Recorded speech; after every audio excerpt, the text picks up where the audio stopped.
আমাদের সকলের প্রিয় ভাজন আমিনুল ইসলাম সাধারণ সম্পাদক, জাতীয় প্রাথমিক সরকারি শিক্ষক ফাউন্ডেশনের সাধারণ সম্পাদক। আমি আমিনুল ভাইকে বক্তব্য দেওয়ার জন্য বেশি অনুরোধ করছি।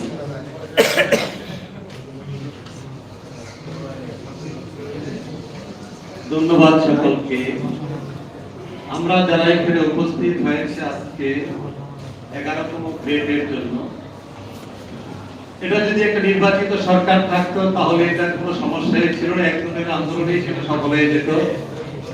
যেহেতু আজকের এই সরকার অনির্বাচিত সরকার দীর্ঘদিন যাবৎ রাষ্ট্রে বসে থেকে আমাদের শিক্ষকদেরকে রাস্তায় নামিয়ে আমাদেরকে অপমান করছেন, আমাদেরকে রাস্তায় নামিয়ে আমাদের দাবি আদায়ের জন্য তারা বিলম্বিত হচ্ছে, তারা বিতর্কিত হচ্ছে, দেশে বিদেশে তাদেরকে নিয়ে সমালোচনা হচ্ছে। আমরা এখন লজ্জিত হচ্ছে তাদেরকে কি লেখাপড়া করাইলাম, তাদেরকে আমরা প্রাথমিক বিদ্যালয়ে কি পড়াশোনা করাইলাম, যারা আজকে রাষ্ট্রের চেয়ারে বসে শিক্ষকদের সাথে তামাশা করছে। সর্বাগ্রে যদি বাংলাদেশের ইতিহাস চিন্তা করেন তাহলে শিক্ষকদেরকে যে জাতি যে সরকার মর্যাদা দিয়েছে সেই সরকারি এই দেশে টিকছে, সেই সরকারি এই দেশে রাষ্ট্র পরিচালনা করেছে, সেই সরকারি সুনামের সাথে দেশে বসবাস করেছে।